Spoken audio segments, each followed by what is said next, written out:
where brevity is paramount.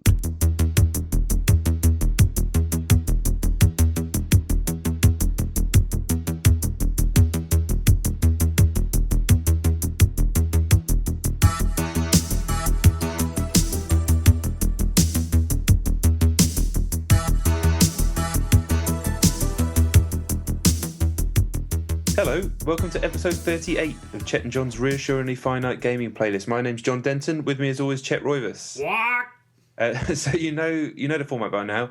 2 top 10 lists, going down from 10 to 1, 10 being the game we played the least this week, 1 being the game we played the most. We go back and forth, starting right now with Chet's number 10.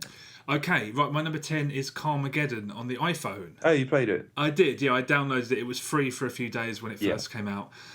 Probably they must be kicking themselves for making that mistake. They must be, because it's unbelievably shit. So shit. I mean, but I never played it back in the day, so nostalgia wasn't a factor. I just downloaded it. Well, I kind of wanted to see what it was like, because there was a lot of fuss back in the day.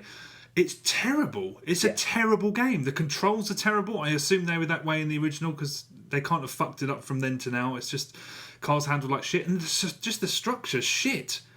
Perform in a race or kill 500 people. How long would that take? So it's basically a racing game. What's the point? Yeah, I thought it was utter shit. I mean, maybe it is better than it seems, and playing it on a phone isn't ideal, but you're completely right.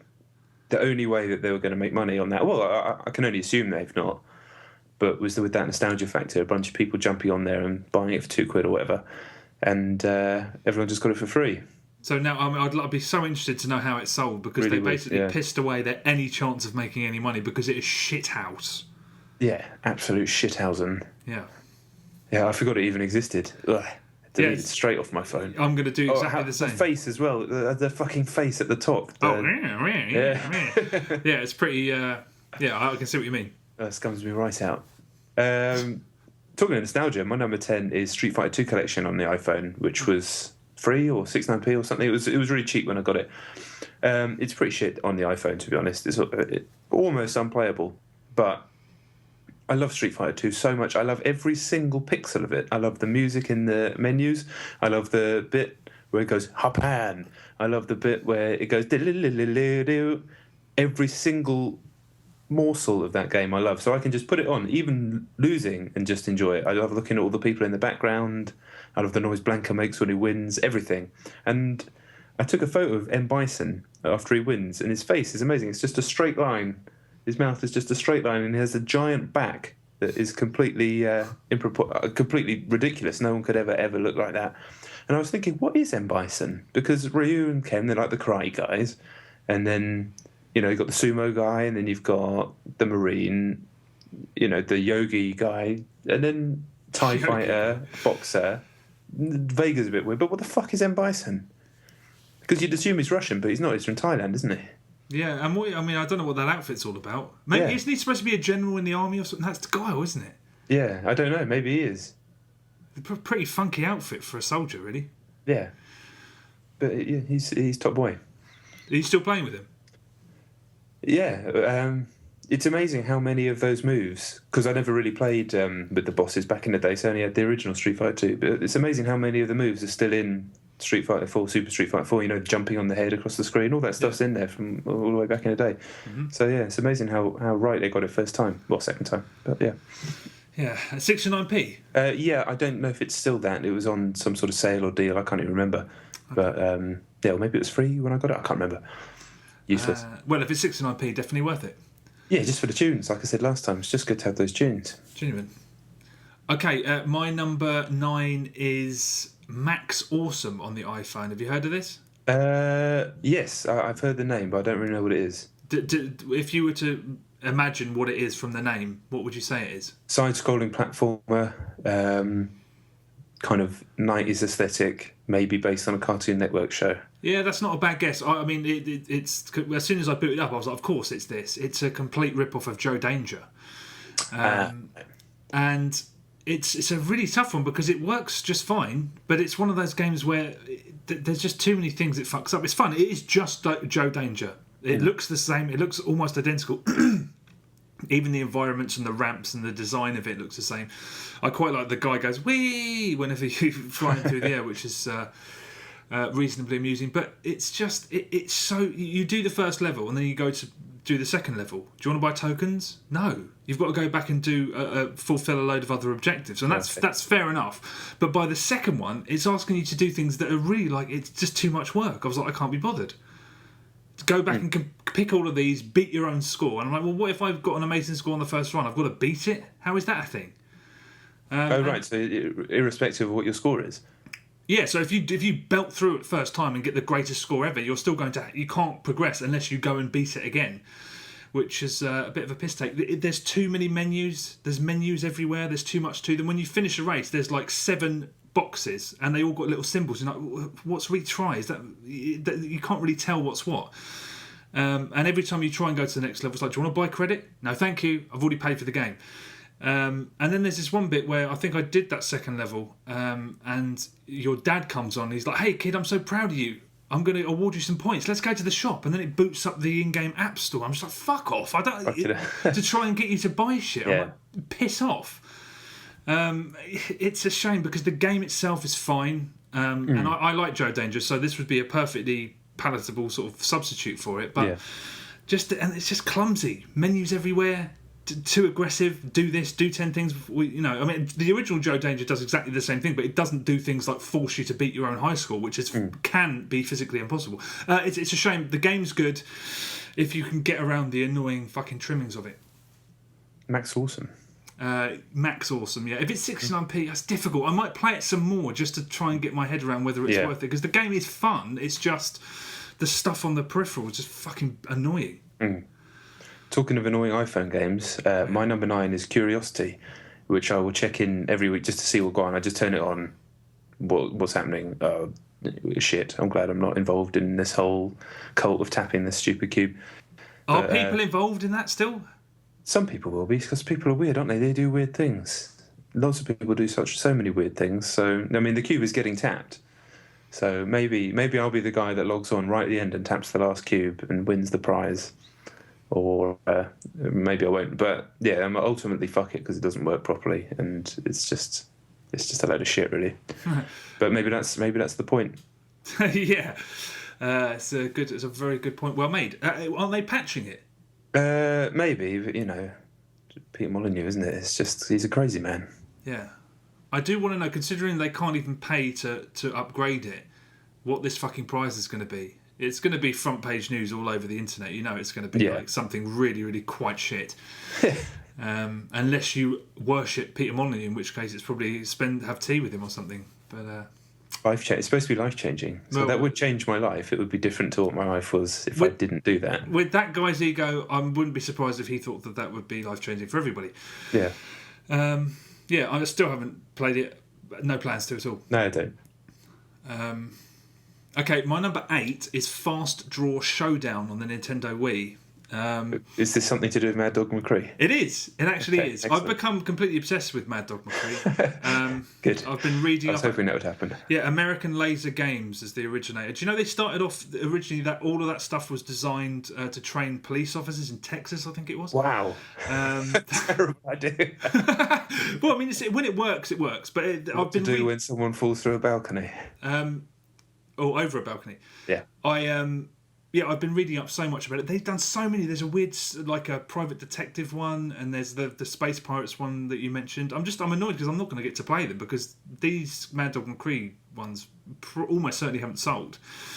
So I think those are resigned to nowhere. So if you want to play them, you have to buy a 3DO and look at everything in terrible low res, which is a shame. But anyway, a Fast Draw Showdown. I went onto the download store to see if there was any demos, because last week I downloaded my first Wii demo because I didn't even know at the time that they existed. But Fast Draw Showdown is just the draw games. It's like you do 10 draws in a row. Right. So a guy will be on the screen. He draws. As you draw, you've got to try and shoot him first. But there's actually, unlike Mad Dog McCree, there's a visual cue when you can draw. So rather than chance it and you're not able to reload, here it says you can draw, and then you draw. And then the leaderboard is based on who drew the fastest and who sort of shot the fastest. So it's obviously an old arcade game. It's it's nothing. It's just those bits. I mean, some of them are quite funny. I mean, some of them it's just a guy standing there and you've got to draw. And then there's another guy where he's like, "Hey, partner, how you been? I haven't seen you in ages. I just shot my lawyer." And then he pulls his gun out. So you've got to second guess what they're going to do. I mean, I think it's 500 points. It is very much the Mad Dog McCree games. There is some kind of life for them after the arcade, but this is just an arcade high score machine. But 500 points, if you love Mad Dog McCree, it's worth a shout. That sounds all right. I'm looking forward to playing all of these. Oh yeah.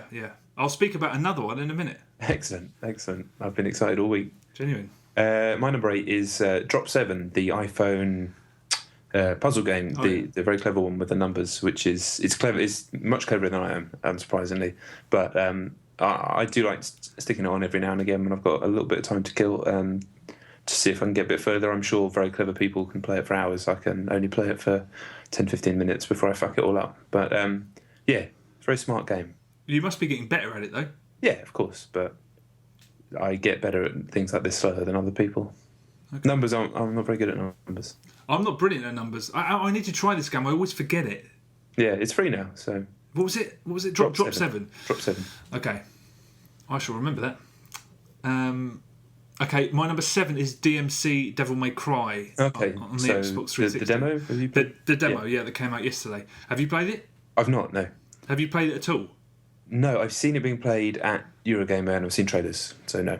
Yeah, I can't remember. I was trying to think of a comparison to make because it's the best demo I can remember downloading. I actually read a little piece by Dan Mayer today, the old Inside Xbox guy, saying exactly that, a piece about how it's a brilliant demo. Yeah, it is. I mean, I was thinking, I know there's something I could compare it to where everyone universally went, what a fucking demo. Crackdown was one of that was a good one. That was definitely a good one. There was something else, it slipped my mind. But anyway, it's just, I cannot wait for it now. I honestly can't wait. It's fast. I like the way it looks. It's not quite Japanese. It's not quite sort of a Western game. It just looks completely... It's still Devil May Cry, though. That's why it's so cool. At first, I was like, they've over-egged it a little bit because so for example, there's this hookshot move where you pull things towards you. Mm-hmm. That's right trigger and X. And there's a hookshot move where you hook onto something and go towards it, which is the other trigger and X. I was just like, why didn't they just put them on one trigger and then switch the buttons? But it's second nature in no time. I mean, there's the first part is like a section of the game, and then after you've done that, you can do a really, really cool boss battle. But yeah, it's fast. It's actually, I mean, it's Devil May Cry, but that's the one thing. Going back to the old ones was a reminder that they are actually quite slow by today's standards. This is fast, but it's still that same combat. It's still that. I was getting A's by the end of it. And I was like, God, I can't wait for this. I might even play it again. I love it. And yeah, I love the way it looks. It technically as well. It was doing a lot of things where you're sort of going through all these different environments and things are changing drastically. And you're jumping around this. There are things that even now I always think the 360 is about to stutter a little bit or sort of not be able to handle it. But it's not. It feels like it's another game coming at the end of the 360's life that feels just fucking sweet. I can't wait. Cannot wait. Yeah, need a good Capcom game because eventually I haven't talked about it, but eventually I got fed up with Resi. It did get quite shit as much as I talked it up. In which campaign? The end of the Chris campaign was a nightmare, and then I moved on to the Leon one, and I was just like, I can't do this. I can't do this with my life. Are you done? You finished with it completely? Yeah. I mean, I played the equivalent of a normal sized video game of it. So it is a fucking massive game, but yeah. Our format, I can't normally fit that in because it's not games we haven't played. But yeah, unfortunately.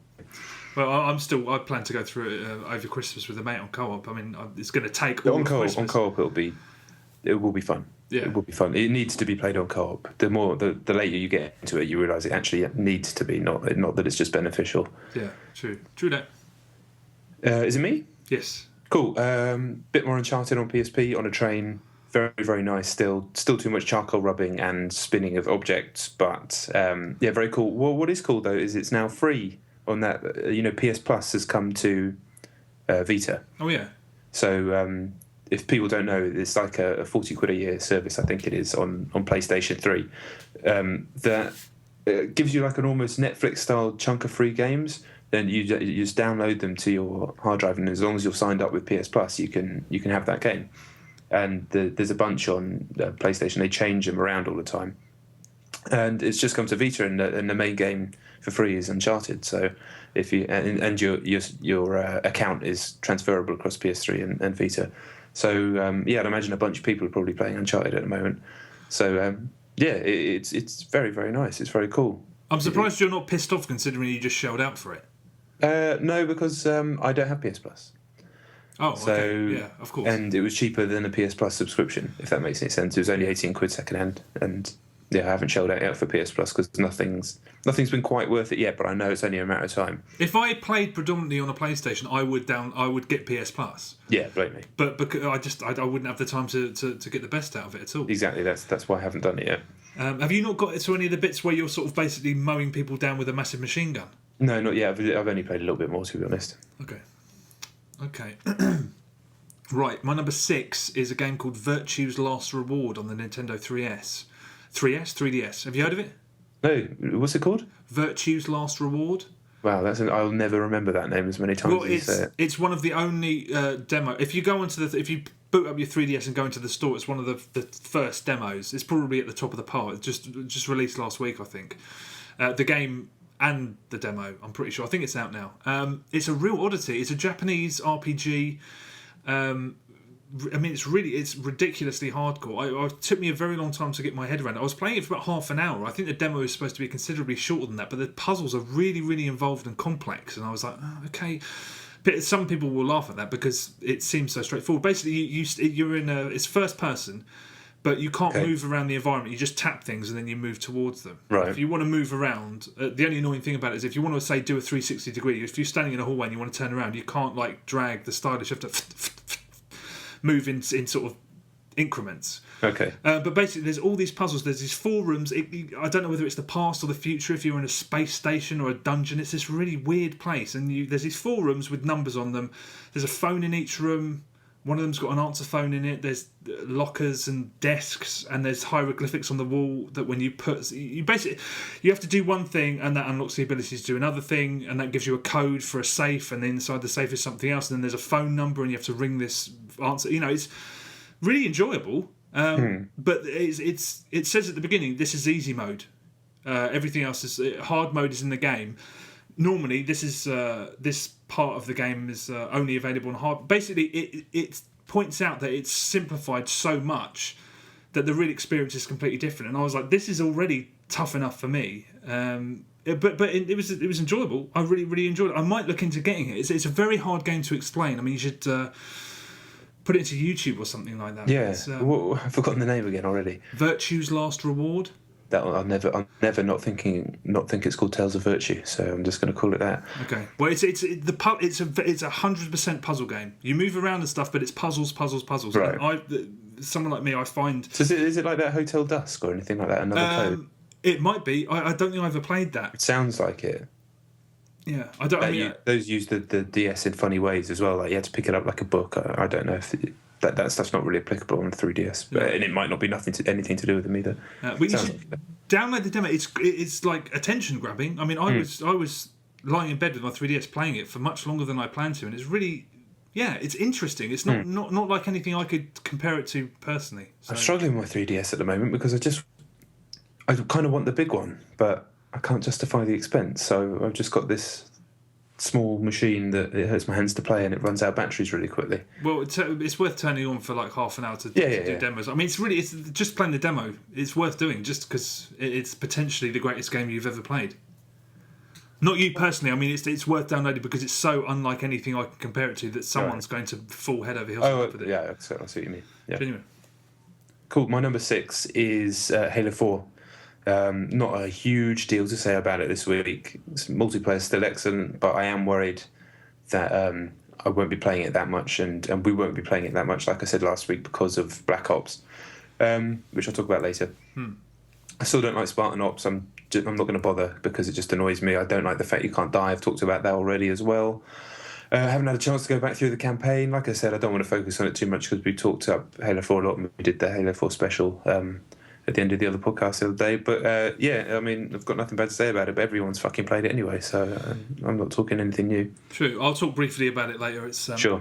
I've been playing it fuckloads. But yeah, I'll speak about it in a bit. Cool. My number 5 is The Last Bounty Hunter, aka Mad Dog McCree 3. Beautiful. It's the least. During my research into the Mad Dog McCree series, I found out that the old man in the first No one's ever two, said that sentence before. No, very true. The old man, the old guy, Mad Dog McCree's taking over the town. He's at the beginning of the game, and he's in both games. He wrote the first two, which is probably why they're quite amiable. This, it's very difficult to say. This is a really disjointed game. The guy who leads you through it is Jerry Bruckheimer, Hollywood film producer. What's his name? Jerry Bruckheimer. Jerry. I keep thinking it was Jeremy Bruckheimer. His twin leads you through it. He's like a sheriff saying, "Go and get this guy. Go and get that guy." But it feels like it's from outtakes from the other two games. So you'll be going after a guy, and then a guy will step in front of you. Go, "Hey, we got to go in here. I used to be a lawyer. I'll represent you." And then he gets shot, and then you're like, "What? Who even was that guy? What the fuck is?" Completely disjointed. And the other thing is that there's no scenes of guys falling off balconies in slow motion. Yeah, no, they really fucked up there. But in its place, you'll shoot a guy standing on solid ground, and he'll fling, like he's got one of those springboard sort of machine activated thing that they use in films to send someone flying. Sure. Just pop. Completely ridiculous and funny. It's much more forgiving than the other two. It sort of lets you play. As I said last week, I wanted to be able to just play it without having to worry about stuff, and it doesn't. It does do that. It does have still randomly. You'll run into a guy. You'll do a like a standoff, and if you lose, it doesn't make you do it again. It lets you progress. Mm-hmm. But it's just it feels disjointed and weird. It's still endearing as fuck, and there are some hilarious bits in it. I mean, now when you die, you don't have the Undertaker there sort of shaking his head and saying boo-hoo. You've got a guy who looks like he's in a prison chain gang, a really weird looking guy, gangly, lanky, big eyes, and he's for no reason with a dwarf, and he'll say something like, "You got shot, shame on you," whatever, and the dwarf guy will laugh, but the dwarf actor doesn't appear to be able to laugh on cue, so he just kind of shakes his rib cage up and down. And I tell you what, that is nightmarish. When you keep seeing that after dying again, I can't look at him sitting there with a big smile on his face, pretending to laugh. I was like, he's gonna appear at the foot of my bed in the middle of the night. I swear to God. And when you so that's what happens when you get shot and you die. When you shoot an innocent person, one of the hookers, one of the sort of prostitutes from this the saloon in the game comes on and goes, "You shot an innocent, oh my," something like that. But there's one of the prostitutes is a Chinese-American actress. She was clearly born and raised in America, but she's forced to come on the screen and say, "You shot an innocent. Bad rock." And I was like, oh God, that's fucking terrible. And not only that... God. I thought you said bad rock, and then I realised what you said. Bad rock, yeah. Yeah.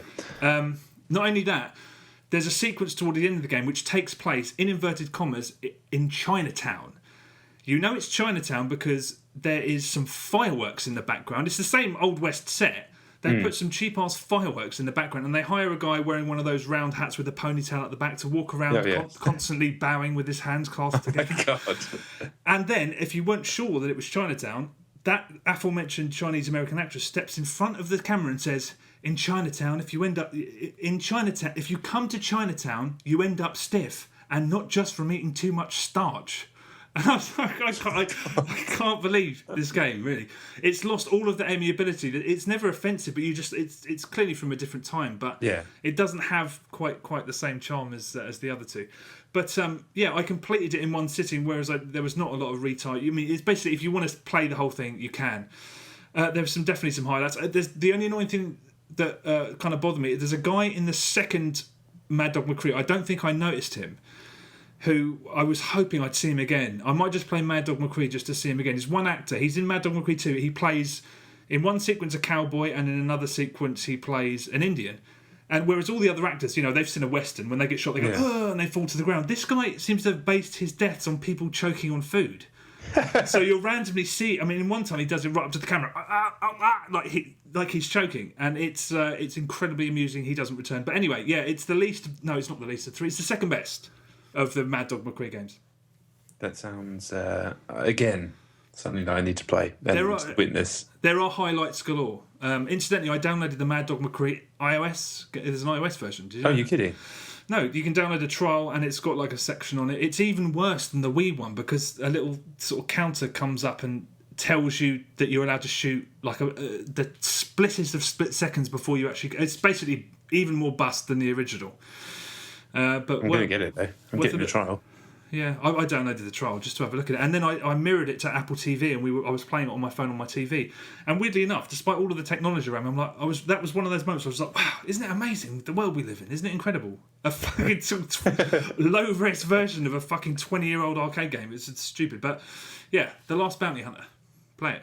Yeah, I will. Happily. I'm so excited about my Mad Dog McCree voyage that I'm going to embark on one day. It's going to be upscaled on the Wii U as well. Oh my God. High def. Yeah. Wait, I no words. I'm so excited. What come down for my number 5? My number 5 is Pony Trails on the iPhone. Why? Because I got an email about a certain amount of iOS games, and this one was likened to Pokemon Snap, and I was like, Pokemon Snap was my boy a long time ago. I don't know anything about Pokemon. I've never played Pokemon, but I have played Pokemon Snap. I can't remember why I decided to play it, but I played it at university when I used to smoke a lot, and it was fucking gleaming. It was a game where you were just on rails, but Pokemon would like appear and you had to take a photo of them, and you got judged on your photo, and then you had to do different things within the game, like throw Pokeballs or fulfill clever little things that would make rare ones appear. So and then you got judged for the photos on them, and it was just a really nice Nintendo game, the way they do it. And this is you on the back of a pony going through trails like through the mountains and stuff, and animals come up and you have to take photos of them. And it's a really nice game.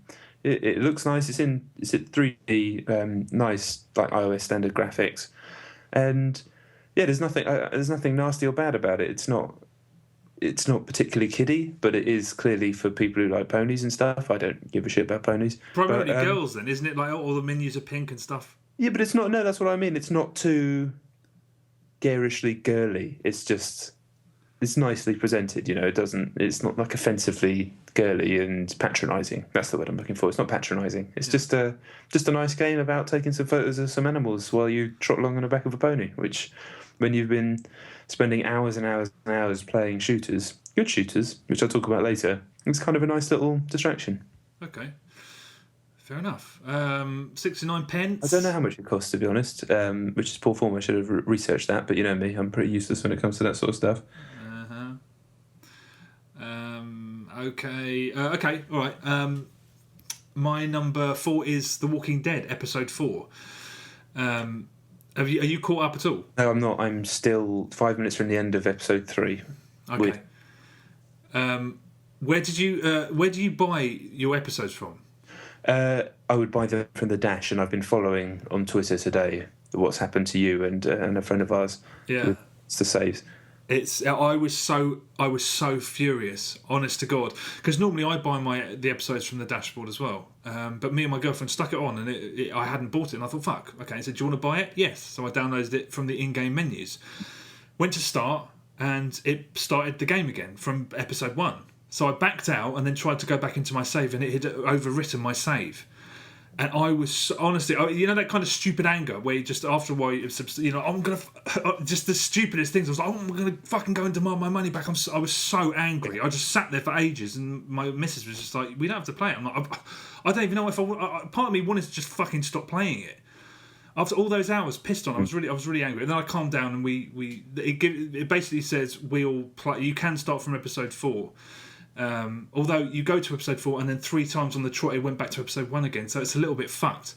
But when we selected episode 4, it said we'll play it, but it will be random decisions. Right. I heard today in that conversation you were looking at that it appears that because when it did the recap, I was like, all these decisions are very, very similar to the ones that I did. Maybe that's just luck, or maybe it did read the old save. I don't know, but basically I didn't really notice any difference from. Okay, that's good. Yeah, I won't say much about it because I want to avoid spoilers. It's my favourite of the 4 so far. Wow. It's much more like episode 2 in that it's very well structured. There's a beginning, a middle, and an end, and the final third of it is just absolutely fucking belting. tense the whole way through. It's got probably the first proper, not big but slightly prolonged action scene where it's just action, and that's really effective. It's really fucking good. I mean, but they all are. I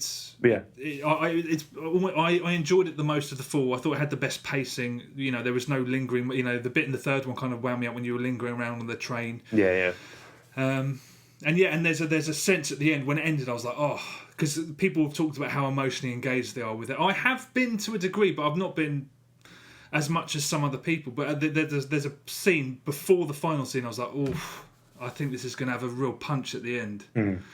But you don't know how. That's the beauty of it. Sure. I didn't know where this was going, and I think that the last one's out now, isn't it? It's out today, yeah. So I caught up just on time. Yeah, I'll do the last two soon when I get a chance. Yeah. It's fucking great. Fantastic shit. Yeah, I mean, in fact, the reason that we didn't finish the third one it was actually too much for my other half. She got upset, so we stopped playing right before the end. Yeah. So was it the guy falling off the train? Does that happen? Probably hasn't happened. It's a completely nondescript bit that's not upsetting in the slightest. Ha ha! I'm a comedian. Right, you lost me. Maybe it didn't happen in my one. It might not have happened. It happens at the end. I've just realised the very end. Oh, okay. Ruined it. You just ruined it. Yeah, I've spoiled. Trust me, I've spoiled absolutely nothing. Trust me. Is it me again? I'm getting well confused this week.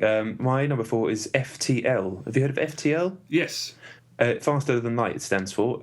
Because it's coming up to the end of the year, I wanted to get hold of everything that people have been banging on about this year.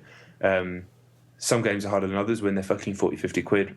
You know, maybe I'll leave it. But this was £6, something like that, I think, on Steam, and it was available on a Mac. So I downloaded it. It's basically you are Captain Kirk. That's what the game is, and you have to get from one side of the galaxy to the other, and randomly generated stuff happens to you along the way. It's like a real-time strategy game, basically. So you've got your ship with your systems, engines, weapons, all this sort of shit. You've got your little crew members on the ship. The whole thing's shot in like a plan view, so you can see all your different rooms, like your med bay and all this crap. And as you go to another thing, you might be some people looking to trade with you, but then they might end up screwing you. It might be like baddies trying to kill you. You don't know what's going to happen, and it's randomly generated every time you play through. And at the moment, it's fucking incredibly hard, even on easy mode for me. I'm an idiot when it comes to these sorts of games, and I'm not getting very far. And I assume that it's supposed to be very, very hard. I think that's kind of the point in a kind of Spelunky style. But I definitely like it. It's got a cool vibe to it. I can definitely feel myself, falling into the role of being this like captain, even though it's very rudimentary graphics and things like that. But the systems involved can pull you in some games, and this seems to be one of those games that's going to do that. And I'm going to give it a lot more time because I haven't got very far, basically. But it seems very cool. I can understand why people are excited about it, but I don't play only games like this, so I'm not as quick when it comes. There'll be some people who can play a game like this, and I'll know basically what they're doing without the tutorial. Whereas the tutorial for me was kind of confusing, but it's very amiable and wants you to play. It's not standoffish in any way, which some PC strategy games can be. And it seems cool. It's just resource management, really, isn't it? Yeah, but you also got to move your little crew members around who have names, kind of like the XCOM people. That's what I thought. Yeah. Yeah, and it's got quite a lot of personality to it. So it seems cool. Like my ship got set on fire and everyone died, and I was trying to put it out. And even then, it's going to be one of those games that conjures up stories, which I'm into at the moment. Cool. Aren't we all permanently? Genuinely? Yes. Yeah. Okay, right, my number 3 is Black Ops 2. Is it your number 1? It's my number 2. Okay. Should we get it out of the way? Yes, let's do it. Okay, Black Ops 2. I finished the campaign. I almost certain it's my favourite Call of Duty campaign. What did you reckon? I think also it's probably my favourite Call of Duty campaign after a slightly shaky start where I wasn't too sure. But then that's exactly how I felt about Black Ops 1, which wasn't my favourite at the time, but it got a lot better as it went on. And this definitely does. Did you like the Strike Force missions? No. You didn't? But I didn't hate them. When you're in the top-down view, I just thought it was basically useless. So I decided to play them more as a Ghost Recon game, so controlling a soldier and then just setting waypoints for my boys, occasionally looking at the top view. But, I only did 2 of them in the end. I just wanted to get back to the proper campaign. Yeah, see, but the great thing about, it's annoying that they mapped so many commands to the left and right bumpers. I was like, why am I using the same button for a million different things? But once I got my head around it, I loved that shit. And it's unlikely, but if I go back to it on the harder difficulty settings, I'm sure that's essential. So I really enjoyed it, but then again, I did like the fact that if you wanted to just bounce down into a soldier's shoes, you could just play the game as a normal COD game. Yeah. I thought it was a really, really nice touch, and it was a great idea. I just didn't. I'm glad it's in there, and I'm also glad it's optional. I think I got fed up having to do 4 at prescribed moments. But I didn't hate them. Some people have hated them. I just didn't like them as much as the proper campaign, which really picks up steam. I don't know how you can hate them, because you have the option to discard them completely and yet play them at the same time. If you get bored, just be a soldier and then run around, and then if you die, you spawn into another soldier. It's like it's still COD. I think some people, I'm thinking, I'm assuming here, but I think some people are just trying to play it like the top-down RTS that it kind of purports to be in some ways, but isn't. And the AI isn't really up to task, because it's, games that are like that need a lot more resources to get everything working properly, whereas it does let you, exactly as you say, but I still preferred the normal missions. Yeah. I thought, I thoroughly enjoyed the campaign. There's something I really did. I like it. There's something so I don't get Christmassy at any point at our exaggerated age. But playing a new COD or seeing the opening sort of spiel at the beginning of an Assassin's Creed game, I always start to feel a little bit Christmassy, and I've enjoyed it. I think it's the most polished and the most interesting, definitely the most interesting of all of the Call of Duty games. Yeah. Have you played zombies at all? I played a bit of zombies, but I don't massively care for zombies generally. No, I've never. I preferred the things they brought into Modern Warfare 3, which was just basically Horde. This is Horde 2, but the transit mode where you move around on that bus, I have had some laughs playing it, and it's just no doubt. It wants you to explore a little bit, and grief mode is funny as hell. Have you done that? The one where it's competitive. It's competitive, but you can't interact with them. The only way you can do it is just like sort of lure the zombies to where they are, or sort of get yourself safe and get somewhere where they can't get in, so to speak. So you stitch them up. It's really funny, but yes, there's something weirdly unsatisfying about zombies. It's a very specific fan that likes those. I mean, what I think I wrote it in a piece that I wrote is zombies to me. Its popularity is just people have just never played Left 4 Dead. I think if you sat them in front of Left 4 Dead, it's like, why would you? Because I know people buy these games for zombies. Yeah. And you and me and friends in there will play it, to do it for a bit, but ultimately, it ain't all that. But yeah, some people go fucking nuts for it. But I swear, if you just popped them in front of Left 4 Dead, 4-player co-op, they'd be, why would you play zombies on COD?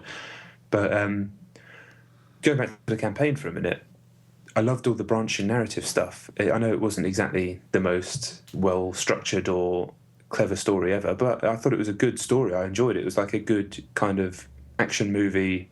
Yeah. Story. I was into it, and I thought the baddie was great. I thought he was really fucking good, and I like that Berserker bit where completely out of the blue. That's the moment where, because I played the first few missions and I was way too tired when I played them, and I was just like, oh, more and more COD is boring. And then that mission, and I was like, fuck, this is actually really fun and weird and interesting. And then the story started to pick up, and like I said, the choices that you have to make, some of them are quite subtle, some of them not so subtle, but they were all cool. And then I could really see that it would be quite different if I chose the other choices if I do play through it again. And then ultimately, I fucking liked the bad guy. I liked very few games. I'll talk about this again later with Far Cry. Very few games get what makes a good bad guy. You think about the good bad guys in movies, even Skyfall recently. Whatever you think of that, everybody likes Javier Bardem and that. The good bad guys, you want to see them on screen, and games very rarely get that right. They normally just some the equivalent of Hitler, some terrorist, some bad guy that does a bunch of bad stuff to people you don't give a fuck about. Whereas this guy is bad, but it's strangely sympathetic in some sort of ways, and was just a good on-screen presence, and that's really rare in games. And I hadn't really thought about it until playing this and Far Cry, which I'll talk about later. And then did you get to the bit? I don't want to spoil it for anyone, but the bit after the credits. You'd have to refresh my memory, and I don't want you to. Oh, fuck. Well, if you obviously didn't, because it was one of the strangest things I have ever seen. Well, was it? I mean, but possibly only part of the way that you went. Why don't I just say no? It's definitely, it's nothing to do with the game. If you haven't finished the game, you don't want to know. Can I tell you? I'll do a little spoiler tag here. Yeah, I guess. I don't know how this works. I mean, yeah, go ahead. Yeah, don't listen to this bit if you don't want to know. Fast forward. But they already turned down the volume when you said it the first time, and now they've turned it back up and they're going to hear it. Fuck. Okay, right, here it is. Spoiler, turn it down for like 10 seconds. What is it? Okay. So the fucking main bad guy and Woods join up with Avenged Sevenfold and play a gig with Avenged Sevenfold. What? Yeah, and all the other characters in the game mosh. What? So the song, it's honestly, I was just sat there, like, Woods gets out of his wheelchair and he's like, yeah, if I'm just lazy.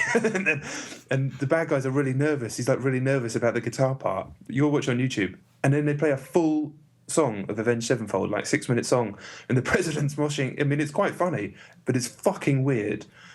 I did not know what was going on. I almost felt like I was ill and having a weird dream. That's weird. But that's Treyarch have often slipped in weird things like that. Yeah. I remember in Zombies in Black Ops, there was really weird because you were all playing as the presidents, wasn't there? A president's and they're all their little wisecracks. I was like, this is actually really funny, completely off the wall, but genuinely amusing. That sounds great, but why is it actually after the credits have rolled? Yeah. Why? But even if you skip the credits, you get it, because there's a bit mid credits which is story based, and then at the end of the credits, this just came up and fucking just confused the fuck out of me. What difficulty did you do it on? Norms Chomsk. Shit. So yeah, Norms. Okay. Yeah, bloody weird, but it's on YouTube everywhere, obviously, if you want to watch it. I'll have to do that because I didn't get that at all. I must have skipped past it, but I could have sworn I sat through the credits. Or maybe you turned off the Xbox on the credits or something, which is quite a normal thing to do. Maybe. And one final shout, I really like the main theme by Trent Reznor, because the guy's a fucking genius. There was music in throughout the game. I could tell it's got his fingerprints all over it. He doesn't do a lot of the score, but there's certain. I'm pretty sure he must have done the music when you're sneaking through the flood, the city that's flooded. Yeah. And the music on the main menu. The main menu is his piece. Yeah. What? Just that one? I know he's done that. I think he was like a consultant / overseer to the main score, but he wrote the theme. Okay, the menu song. Okay, because I'm sure there's the bit in the rain in particular. I was like, that sounds like him completely. Yeah. Multiplayer, how are you finding it? The only problem I have with it is the lag compensation. Going gun on gun and just getting fucked, and then watching the kill cam. Had a couple of really bad games of that. When that's not so much of a problem, and I'm ranked with people who are a bit more on my skill level, I'm loving it just as much as I loved Black Ops 1. I love the pick 10 system. It's really clever. I'm sure there'll be some balancing issues that come out of it, but nothing that I've seen so far. I love their map design. I think it pisses on Modern Warfare 3's map design, and I love the pace and like general moorishness of Call of Duty multiplayer. In fact, I say Call of Duty multiplayer, I've only really liked Black Ops and this one, and I've kind of admired the other ones from afar and played them for a few hours, but never really got into them. But I can see me prestiging again, which I know a lot of people do, like 10 prestiges or whatever, but I don't have time or the inclination to do that. But so I've only ever prestiged Black Ops. I can see it happening again here, which is a big deal for me. I'm exactly the same. I haven't prestiged on any of them. They were appealing. I mean, Modern Warfare 2 and 3 were appealing for a prolonged amount of time, but we all just got fed up after a while because it was not a patch on Black Ops. This is really difficult because we've had a couple of sessions, me and my mates, we've all got it. And every time it descends into conversations about how we should all go back to Halo, never play this again, I'm getting rid of it, I'm part exchanging, and it is a problem with the ping time or the. I've got a mate, I played it alongside a mate, so we did split screen, and he's somebody, Lionel. Yes, yeah. Who loves to think that he knows about peer-to-peer versus host, and he's like, they're using American servers, and I'm like, I'm pretty sure this is a peer-to-peer game. Is it? I don't know enough about it. Is that how it works? Is it American servers? I don't know, but what I have heard is that it compensates for people with bad connections. They end up having the advantage, weirdly. So if you're the host, you're fucked. because it compensates for everyone else, which I guess if they're playing the averages game makes it better than doing it the other way around, where the host just rapes everyone. Scott, I shouldn't have used that word, sorry, where smashes everyone. But yeah. That's completely baffling. I'm a fucking idiot. Exactly. I don't understand enough about it either, but it doesn't feel anywhere near. I mean, this is more akin to the experience that it was like months down the line with Modern Warfare 2 and 3 when hackers were all over the place. Where it was just basically unplayable. We've had a few games. I mean, I've had games where I was raging. I was like, I ran around a corner, saw a guy running away from me, opened fire, he spun around and he got the kill. There's just no way. I think we were playing in the same game on just maybe Friday evening where I had to switch it off, but then I put it back on Saturday morning and had like 8 straight games which are all gleaming. Whether I don't mind getting, a shit kill death ratio if I've just been playing like an idiot. That's fine. I'm not great at the game, but as long as I'm not watching a kill cam and seeing the guy getting 4 clean shots when he didn't have any, it sucks. And I know I must be doing it to other people as well, and that must be how I'm getting some of my kills, which sucks for them. Don't really care about that, but it makes the whole game a bit wonky. Yeah, it's a real shame because when it works, God, it's great. Apart from the level Carrier, which is the worst level that I've ever played. There's one gleaming little hidey spot in there, which I use though, which is a bit campy, under a plane. I got mad killage under there. I'm just like, I think it's the worst map they've ever designed. But when it works, it's glorious. It's just that they were quite. I saw fleeting references to an interview with one of the developers who said if you're having ping time or problems or online issues, it's because you're not playing it properly. Yeah. I mean, I don't know what. I didn't read that article. Maybe I should have done. I mean, I had this conversation with my friends. The fact that you can use all of your pick 10 things to build up your gun, so you've got 3 things on it. They're going to win in a gunfight. It's just that after a while, it became you can't win. It doesn't matter who you're shooting or where they are. They turn around and they shoot you, even if you're shooting in the back.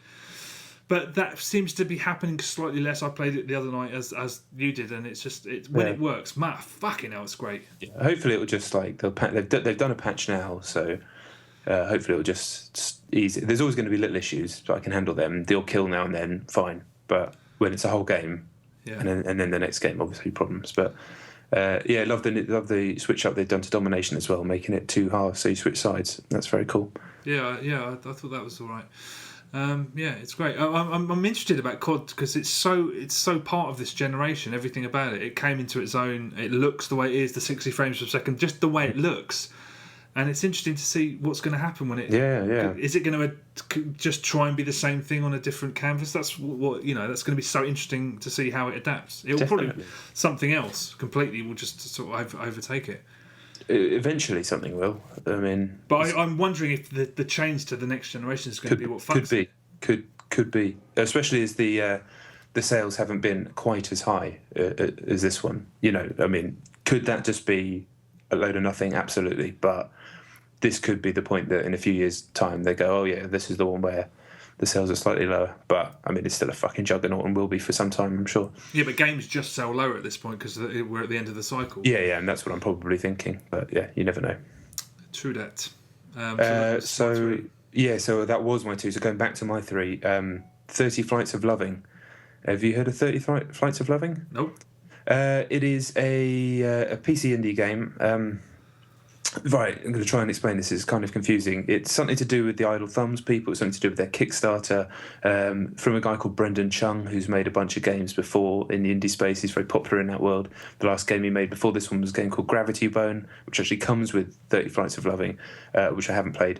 But it is a first-person story about a bunch of cube-headed people, and the 2 people that you're with are bank robbers, basically heist type people, and the whole game's told basically through jump cuts, really, really super stylish, done in a garish Quake 2 mod, so it's old school graphics. They've got big cube heads, and it's basically like I call it a game because I don't want to be too picky about what is a game, what isn't a game, but there's not really any level of interaction. It's more just moving through a space, and you can interact with very basic things. It's only about 15 minutes long.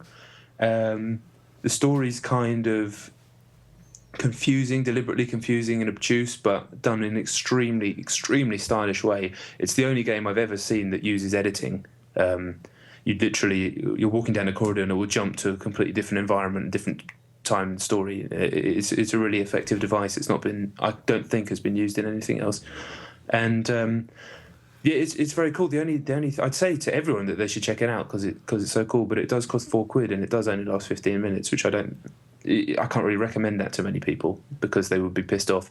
What's great about it though is there's a developer commentary. So I went back through the game and you can click on all these little icons and the guy gives a commentary of some of his design decisions, some of his story decisions, and it's just a really fascinating insight into how level design comes together and how he'll fashion a room to direct you towards a point, or how he uses perspective tricks that he learned from going to Disneyland to make this look bigger and stuff. It's just a really cool, really nicely done package.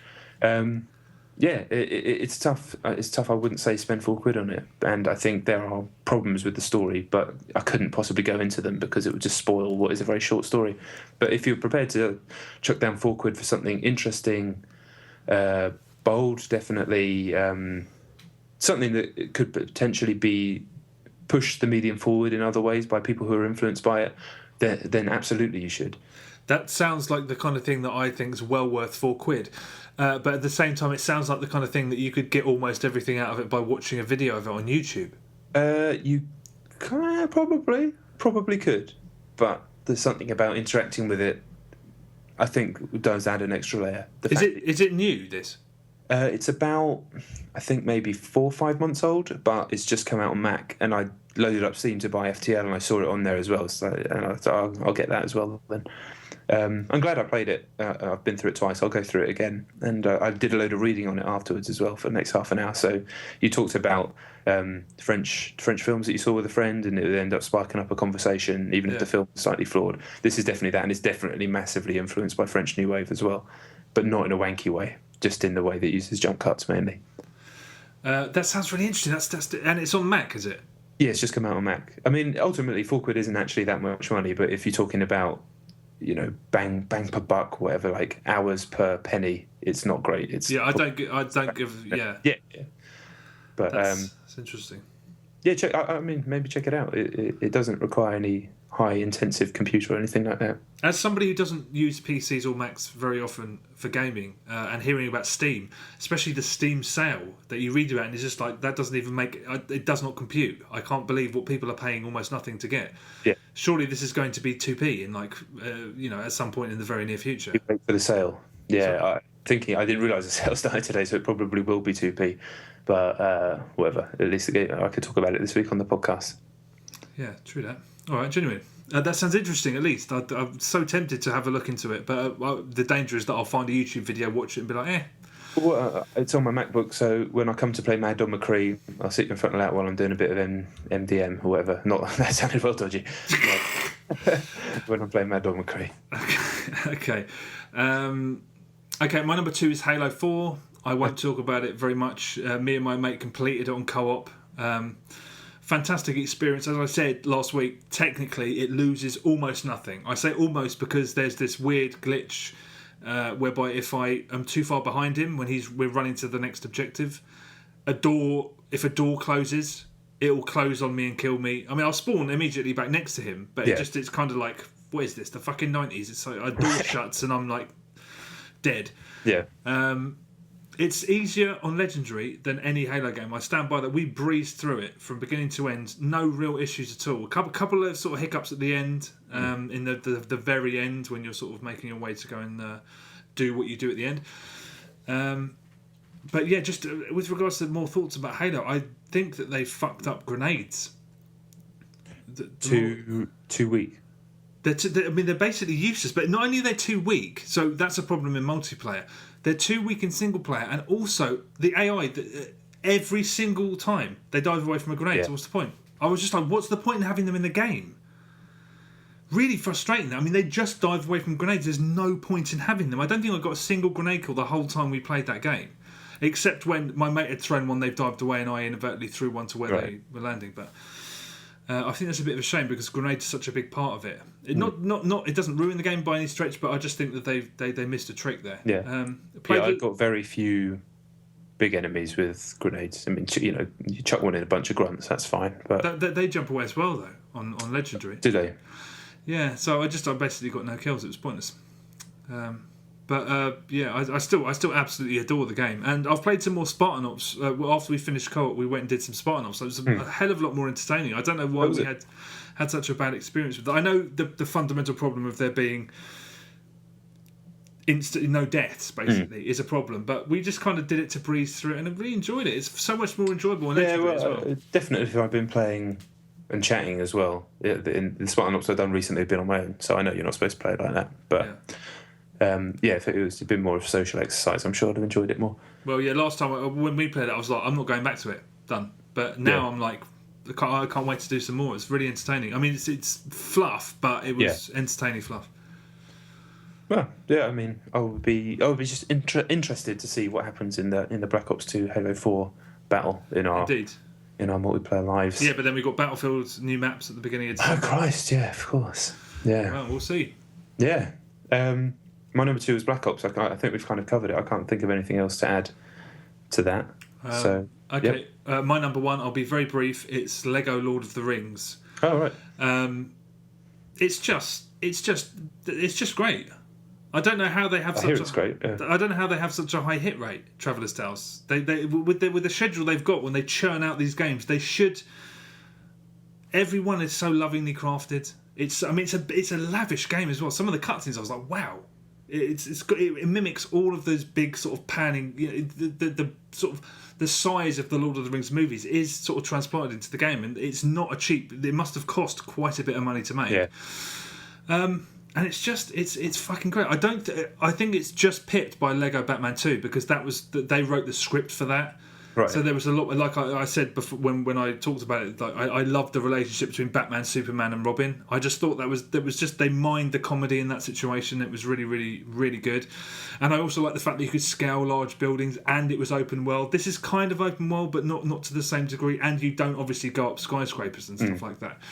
But it's so polished, so slick, and it's non-stop.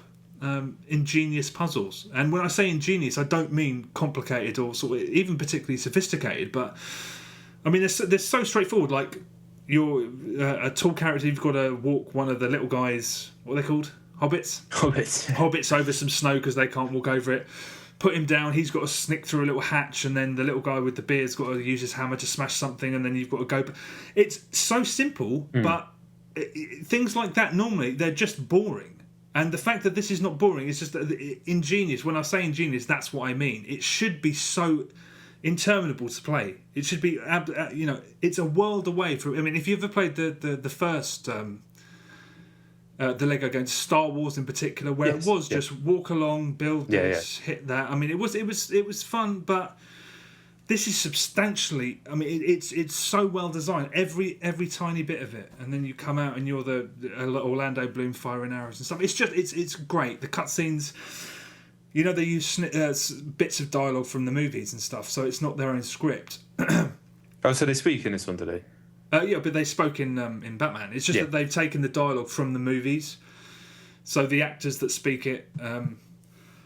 Speak the dialogue, so there's not like a witty script to it. It's dialogue from the films, which means they've ramped up the slapstick again, which is fine. It's some of the gags are genuinely funny. I mean, whenever Ian McKellen speaks, I swear to God, he's animated as this kind of preening actor who's really milking, really hamming it up, and I was like, that's so good. It's completely lovable and lavish as well. So it looks like a fucking blockbuster, and I've enjoyed it so much. It's one of those games that I've mentioned God knows how many times where I set half an hour aside to play it for a bit, and last night I was on it until gone 1 a.m. It's just fun. It is just fun. It's potentially, I mean, I can see how some people have said it's the best Lego game.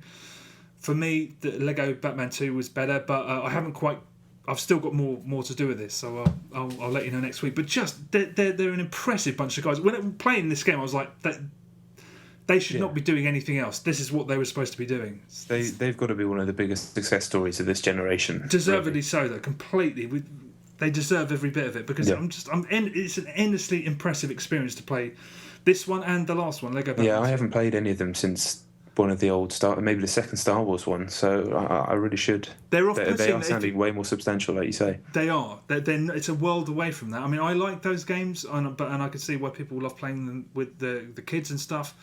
But the new one, I was genuinely engaged as me, rather than sort of admiring it from afar, as I was with Lego Batman 2. I mean, it's fucking great. I've only done about 4 or 5 hours, so I've got more to do, but man, it is great. Damn. Yeah. And it kind of comes out of nowhere, because you know what you mentally plan what all your big games are going to be through exactly the period. Yeah. Yeah, I'm supposed to touch Hitman still sitting there. I haven't touched it. I've got to do that after. Yeah. Damn. Well, we'll talk about that next week, I assume. Genuine. Because my number one is Far Cry 3. Great situation again with like Lord of the Rings. A game we can talk about on the Friday that it's out. That's great. I love being able to do that. Far Cry 3. The reviews have just hit. It got 10 on Eurogame, a lot of 9s. Yeah, I think it's fucking fantastic. I'm going to talk about some things I don't like about the game, but before I do that, I want to make sure that it's clear that I think it's an amazing, superb game. I really, really do. I think it's awesome.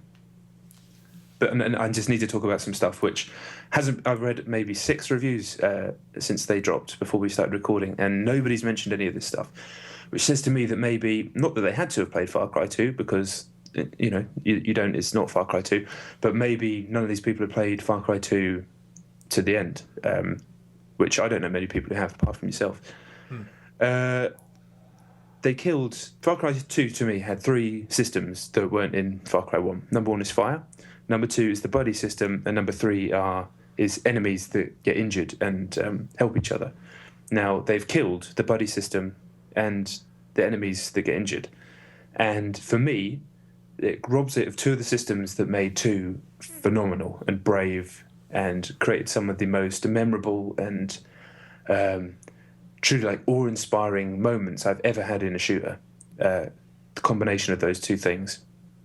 And in its place, they've made a much, much more accessible, almost playable in some ways game. It still has all that open stealth / action, breaching on camps and that classic Far Cry gameplay where you scope out the camp from afar, you work out how you're going to approach it, you dive in, take one guy out, disable the alarms, all that sort of stuff. It's still got the fire, which is superb, and it has a bunch more systems as well. It has animals, which are done brilliantly, and I'll talk a little bit more about them in a minute. But I have to say, robbing the games of those 2 systems does it makes me still love Far Cry 2 more, even though I know in so many ways that this is a better game. And it's a better game because it's got rid of those checkpoints that everybody hated. It's got a lot more to do in the world. It's easy, fast travel. It's just there's crafting in it. It's a much more accessible game, definitely. But those are my problems with it. But there's, it is awesome. It is awesome. So what I had to do when I was playing, after a few hours, I had to tell myself, this isn't Far Cry 2, and you can't review this game. I've written a review which is going to be in a print magazine in Play.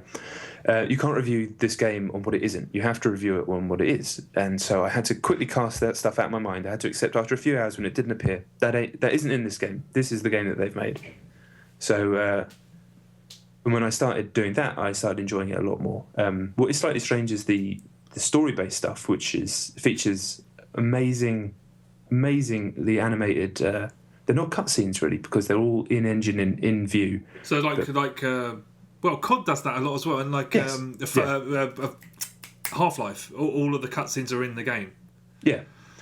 These are so well acted and animated. They must have used performance capture, and the main bad guy, Vass, he's got to be the best bad guy in games. He's just got to be. He's so good, so creepy, twisted, sociopathic, but intriguing. And as I said about Menendez, this guy's more so. When he's on screen, you just captivate. You want him to be on screen. You want him to be in the game, but it also creates an enemy that you genuinely dislike, including all the baddies in the game. There's a good reason to hate them, basically. And most of the stuff that they do in the narrative is good. Unfortunately, some of the main missions of the game throw away the kind of openness of Far Cry, and they're more like standard shooter missions. And they're disappointing, but there's so much other stuff to do outside the main story that is pure Far Cry gameplay, more so than main missions. So all that stuff's in there.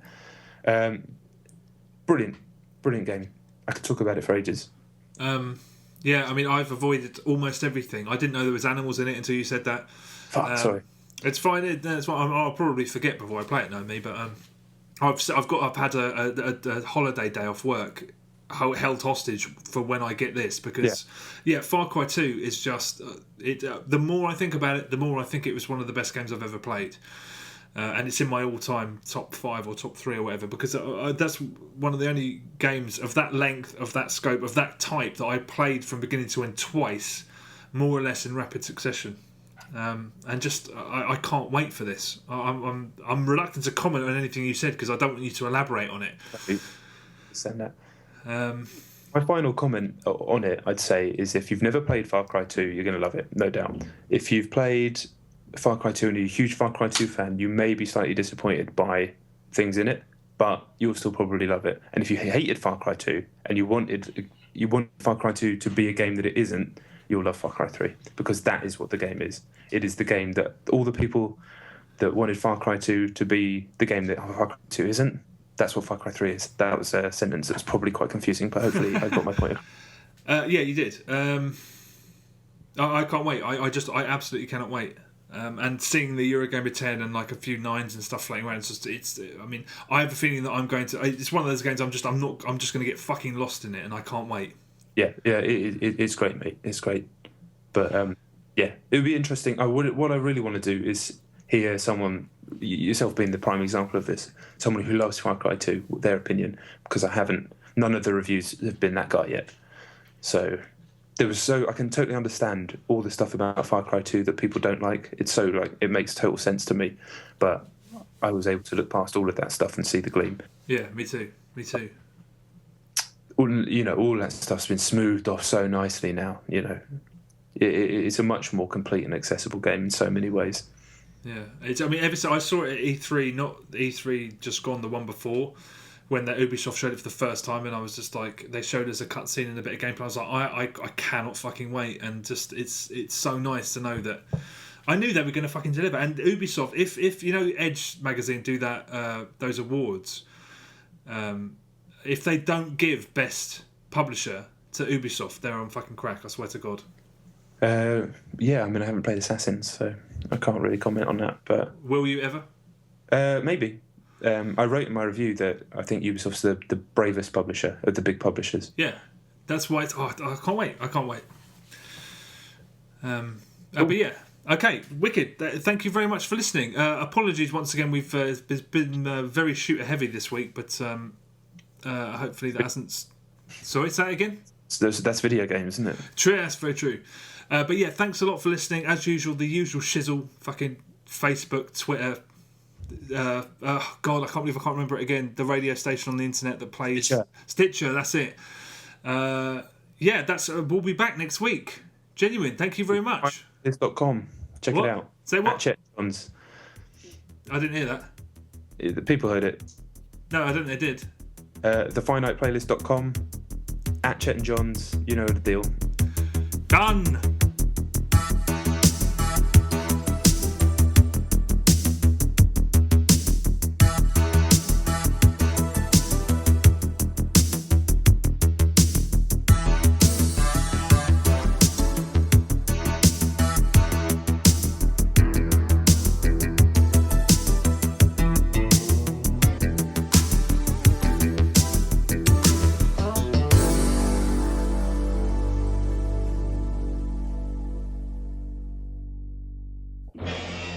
In Chinatown, if you end up stiff, it's not from too much starch.